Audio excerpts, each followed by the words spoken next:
My name is Joan Carter. I'm in Chemistry 1A, and I'm going to work through the balloon video. And first we're going to start with the VSEPR theory. We're going to focus on VSEPR, which is the valence shell electron pair repulsion. And what I'm going to do is walk through the demonstration of 2 to 6 electrons for this demonstration. So we'll start first with the trigonal planar. And Ramsey, can you hand that to me? This particular molecule is N2, and in this case we have 3 groups in order to create this trigonal planar shape. And so that's what's happening here.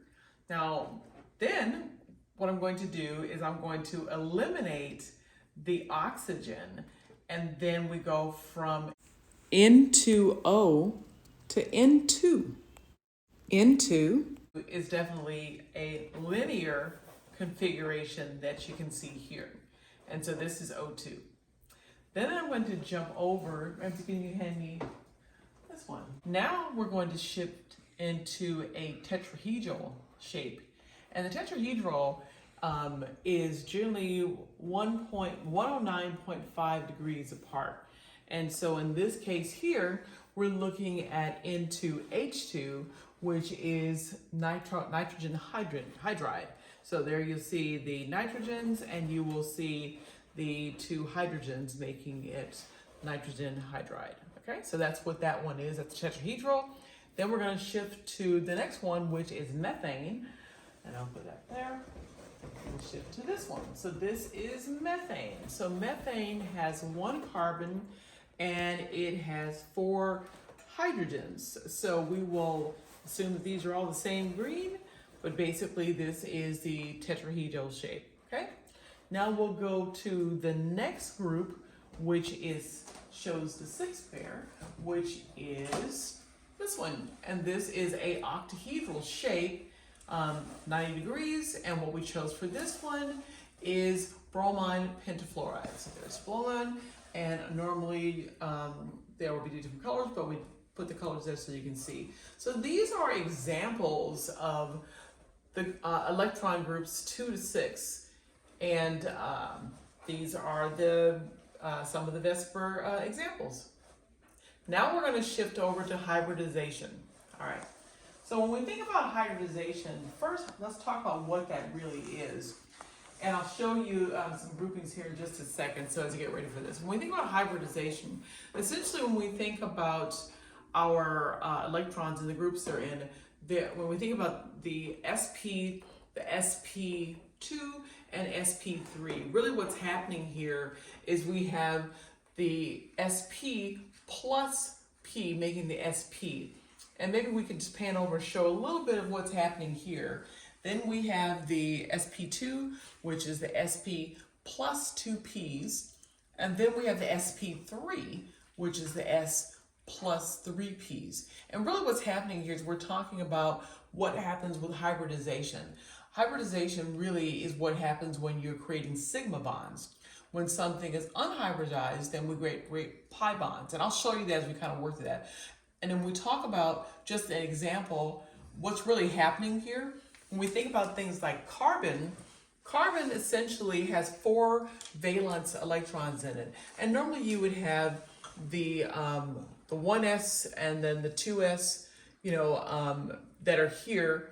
And then we're going to ignore the 1s because this is more of a core foundational. We're going to deal with the 2s and the 2p. So normally you'd have 2 here and you have 2 unpaired here. But what's happening with hybridization is that one of these electrons gets excited and jumps into this group. So you end up having the 3 groups that will have a single electron unpaired. So that's what's really happening with the carbon. Now as we talk about hybridization and we talk about really what's happening, we'll use an example. We'll use ethane. So ethane is it's a C2H4, and it's got 12 valence electrons. It's got 5 sigma bonds, and it's got 1 pi bond. Now we're going to attempt now to show you what this looks like in the 3D model. So we'll show that now in terms of how that looks. So Ramsey, could you hand me the other pair. So what we have here is, as you think about the chemical compound, is 2 carbons and 4 hydrogen. And so what's happening here in this set is you end up having, Ramsey, can I get you to come over here with me? What we have is, so you hold this one, and we'll hold these off to the side for a second while I explain kind of what's happening here. So if we look at what's happening here, these are 2 carbons that are going to be like kind of like right matched up to each other, just like that. So Ramsey, if you can hold that for me right there, then you'll see. So let me explain what's happening here. So in this configuration, we've got a carbon with a sigma bond to a hydrogen, and then we have a carbon, the same carbon, with another sigma bond going to the hydrogen here. So that's one set, and then when you have the 2 together, then this makes the ethane component, so module. So let me just also show you one more thing here on my diagram. So we're going to attempt to draw this thing. All right. And so what we want you to do is be able to see kind of how this works. So I talked already about the bonds that we have. And so what's happening is the hydrogen has 1 electron that's going to pair with the one from the carbon, and that's going to make a bond that you see. If we pan over to my drawing, you can see that's what it should look like. So we're going to go ahead and put this together. So when we think about this, let's go ahead and so what we've got is in here, the thing that's going to bond these 2 together, and let's see if I can bring that around there, and then I'll try to see if we can get that in there, Ramsey. Okay, and that kind of gives us our... Here's a picture of ethane showing the omega and the pi bond. Let's hold that one, Ramsey.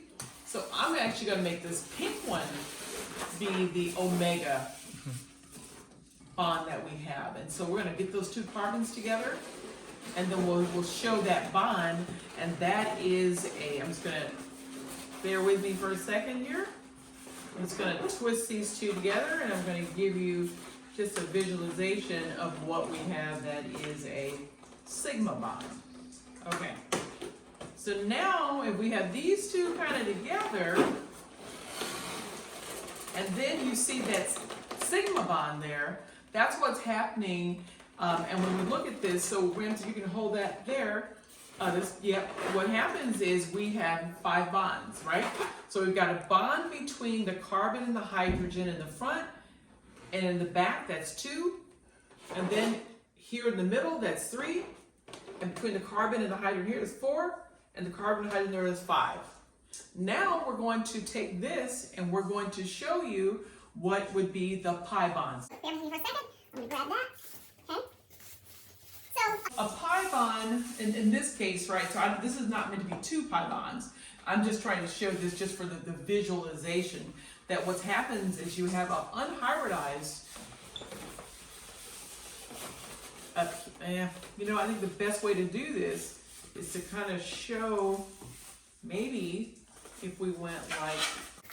Go ahead and make the shape. I'll time lapse it, and then you can explain after you make the shape. Okay. Okay. All right. Just that together. Okay. Now, if this were across the top, and then you'd actually would have that connecting down at the bottom, and so what you'd have is your pi bond. Yeah, it's not as pretty. Let's see, maybe let's see if I can shove this in here to kind of give you an idea of what that looks like. And I'm going to try to get that in here. Yep, it's gonna work. To show you what that looks like. Okay. And then if I were to come from the bottom, like an imaginary, if you will, you would see the pi bond shape. Now this looks a little clumsy, but if we pan back over to our picture, we can see that the white bond is a depiction of the pi bond, and then the pink bond that I have here is the sigma bond. So the white bond denotes the 6th bond within this configuration. So, and if we recall, when we think about our shapes that we've got, the carbon is basically an sp2 configuration, and the hydrogen is a s configuration. So we kind of walked through a little bit about the various electron groups, a little bit what Schroeder speaks to with respect to his theory, that when you have more electron groups, you definitely have higher energy. So that concludes the presentation, and thank you very much.